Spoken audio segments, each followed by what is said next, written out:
Hey everybody, today on Henry's HowTos, I'm going to show you how to make Indian chicken tikka. Let's get straight into it. Alright guys, so I'm going to do this recipe based on 3 breast fillets.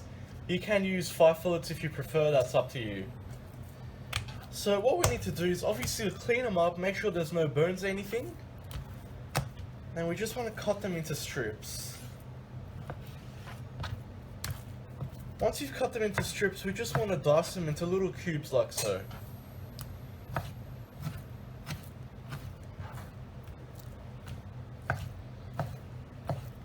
Now try to make them all the same size. This will ensure it will cook at the same time. And bring across 1 brown onion, slice through the middle, and all we want to do is just coarsely chop it up.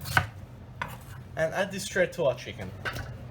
So to our chicken, we're going to start by adding in 1 teaspoon of salt, 1 teaspoon of fresh ginger, 2 crushed garlic cloves, half a teaspoon of ground chilli, half a teaspoon of black pepper, half a teaspoon of turmeric, half a teaspoon of ground cumin, half a teaspoon of ground coriander, 1 teaspoon of paprika, half a teaspoon of garam masala, about 2 tablespoons of oil, 1 tablespoon of lemon juice, and finally we're going to add about 3/4 of a cup of yogurt.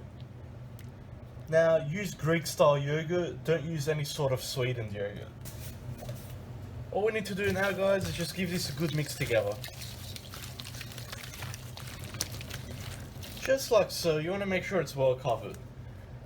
Now guys, this is optional.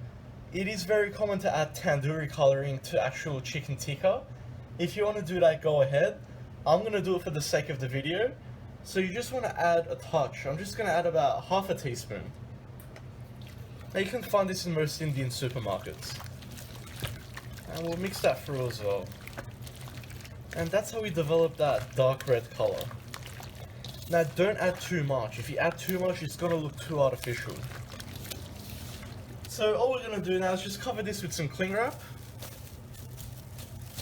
And put it straight into the fridge. We want to let this marinate at least overnight. We want all those flavours to develop. So we'll come back and cook it tomorrow.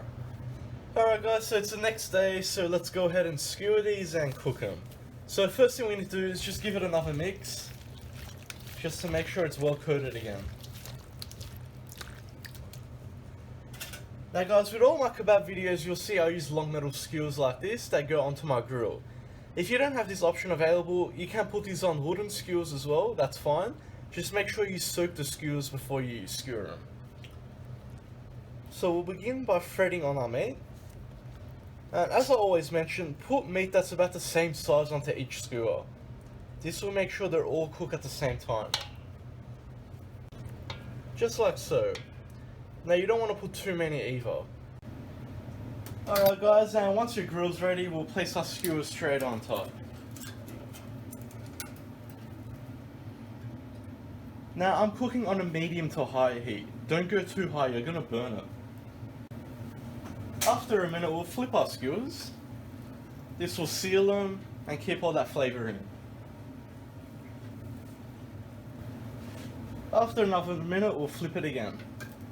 Now guys, basically every minute we want to flip it until it's cooked all the way through. This should take only about 6, 7 or 8 minutes.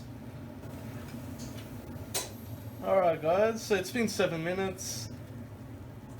This is the biggest piece on this skewer. As you can see, it's firm, so that's cooked all the way through. So you just want to check all your pieces of chicken. Once they're cooked, move them all to the side. And what we're going to do now is just brush some melted ghee onto our chicken. You can use butter if you don't have any ghee.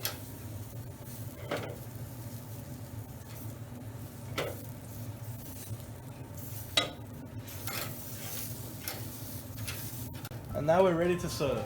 So we'll get each skewer, push down from the top to release it, and from the bottom we'll push all the way up. Once again, push down from the top, from the bottom, push all the way off.